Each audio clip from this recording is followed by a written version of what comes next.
Príbeh Castle Distillery sa začína písať už pred rokom 1343, kedy mestečko Stará Ľubovňa získalo výčapné právo. Bolo to obdobie stredoveku, kedy sa rodili tradície, ktoré mali pretrvať celé stáročia.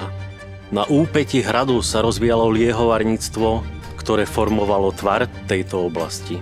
V 18.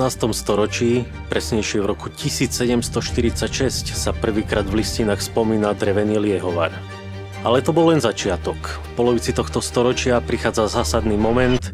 Poľská kráľovná Mária Jozefína iniciuje prestavbu podhradia a necháva vybudovať moderný kamenný liehovar, ktorý sa stal centrom destilačného umenia.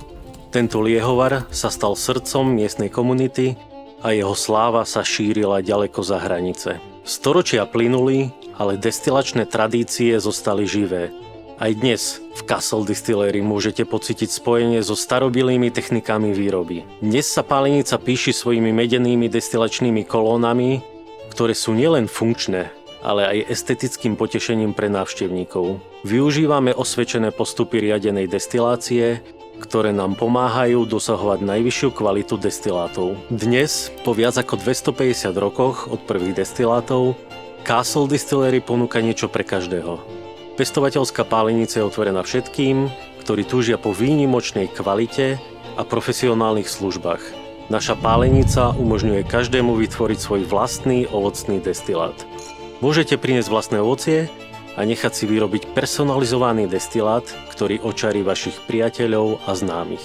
Pri každom kroku našej výroby dbáme na tradície, remeselnú precíznosť a udržateľnosť.